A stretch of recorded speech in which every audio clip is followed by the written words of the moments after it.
Greetings once again from Sweden. After the multi-day UK epic that was the Second City Divide, link up here and down below if you haven't watched that one. I'm back on this side of the water and I'm out on a day ride.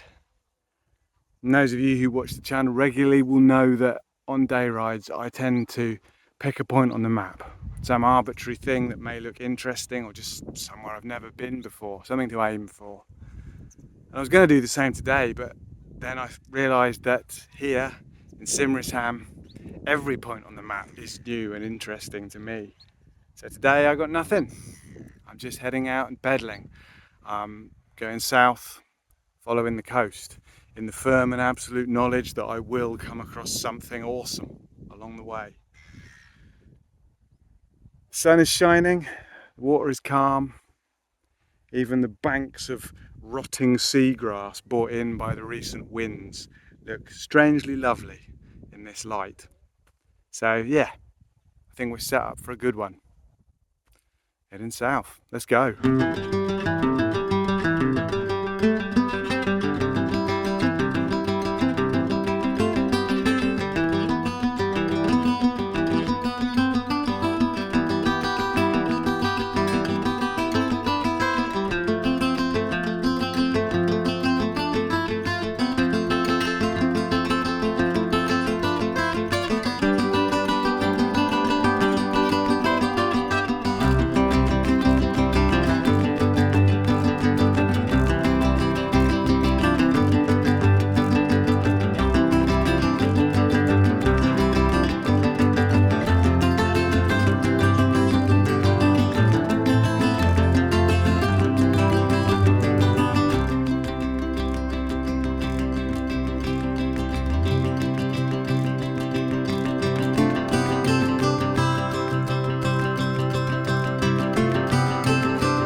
So something that we should address immediately is the subject of my new bike. I'd been planning to buy some old clunker off Marketplace to use while I was in Sweden until I got settled.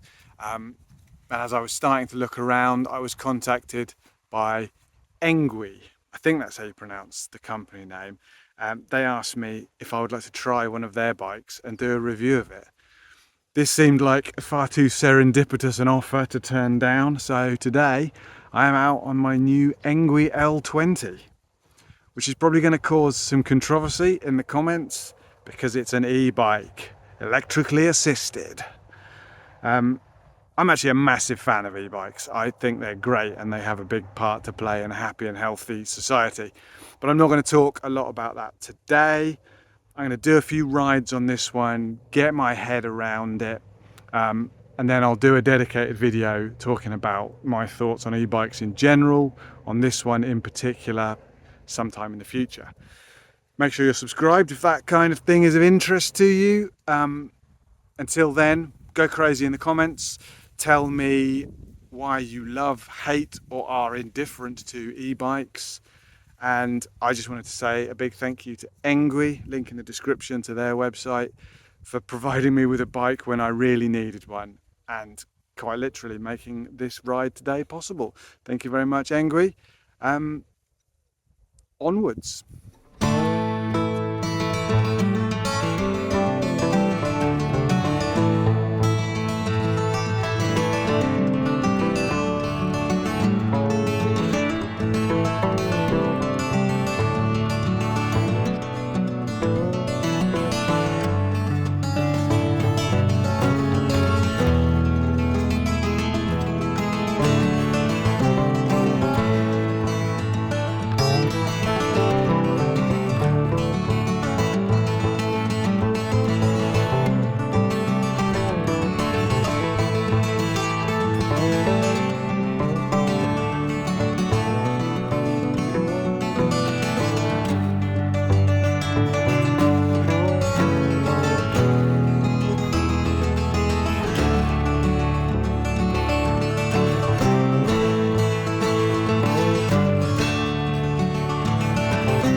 Oh look, as predicted, something interesting. On the 24th of May 1944, a B-17G Flying Fortress took off from Bassingbourn Air Base in England to fly a bombing run on Berlin as part of a formation of over 600 other planes. During the run, the plane received heavy damage and caught fire. The captain gave the order to jump, but due to damaged intercoms, only 3 men received the order, including the pilot and co-pilot. The remaining 6 crew members, realizing that their pilots had gone, took control of the aeroplane and attempted to fly it to neutral Sweden, where 5 more of them jumped, 2 of whom landed in the sea and drowned. The remaining crew member, Second Lieutenant Frederick T. Neal, attempted to land the plane in fields near the village of Huilinga, but was unable to do so for fear of hitting nearby houses. He circled back out to sea and the plane crashed a couple of 100 meters offshore. He was killed. They raised the propeller later on and placed it here as a memorial. Stuff like this is so strange. I mean, I'm not interested in military history particularly, but other people's lives. You know, it doesn't say how old these guys were. But chances are they were all significantly younger than me.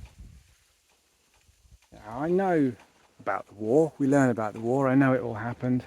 I find it so hard to really grasp the reality and the substance of other people's lives. What were their lives like, especially the last couple of hours? I guess that's why we have memorials, right? I was going to sit here and do some whittling, but I'm undecided as to whether that seems a bit weird. I wonder if any of them were whittlers.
So I didn't sit and whittle on the memorial bench in the end. Not because of any issues of respect, because I don't think it would be a disrespectful thing to do. More because the longer I sat there, the more real it all did become. You know, the idea that that chunk of metal behind me, sitting warming in the sun, actually once really did crash in flames into the ocean just a couple of 100 meters away from there, and that behind it in the pilot's seat, that man was sitting, you know, that real man with real feelings and all that stuff. And whether he was screaming and cursing or silent and accepting, he was undoubtedly thinking about all the things he wasn't ever going to get to experience again. Friends, family, whatever his passions were back home. And personally, I don't believe that we leave anything of ourselves behind when we die, which makes this kind of stuff all the more tragic. You know, when the potential of a life is snuffed out before it has to be, especially by a conflict driven by all the worst possible elements of humanity. You know, greed, hatred, paranoia, revenge. I mean, it's important to remember the horrors of war and the acts of bravery that came out of it. To remember why it all happened. but I can't dwell on it. I don't want to sit there for hours thinking about it. You know, we live in a world that is filled with constant reminders of how close to the edge we're dancing as it is. And sometimes I just want to go out on a bike ride and look at the sea without being reminded again and again of how fragile it all is. Well, crikey, that all got a bit dark, didn't it? I'm sorry about that. That's what happens when I go out without a script.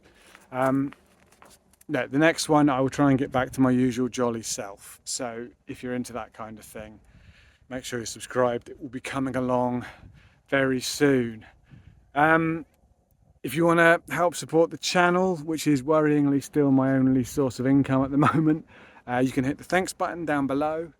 You can follow the link in the description to my Ko-fi page, where all of these amazing folk donate on a monthly basis. You can do the same, get your name up here, get early access to all my videos. One-off donations also very gratefully accepted, or if any are available, you can buy some stickers. You can buy some lovely wooden products whittled by my own fair hand. I've been doing spoons and butter spreaders recently. I've also been experimenting with jewellery. This is my prototype necklace made from a single branch of Swedish linden. This is my prototype ring made from a nice apple burr that my brother salvaged from a pruning job. Hopefully, as of filming in the future, I'll have got these good enough so that I can sell a few of those as well. So yeah, check out the Ko-fi shop. There could be some nice stuff on there. Other than that, yeah, I'm nearly back in Simrishamn now. It's been a lovely ride with some deeper thinking than I had expected. That's that for a day ride.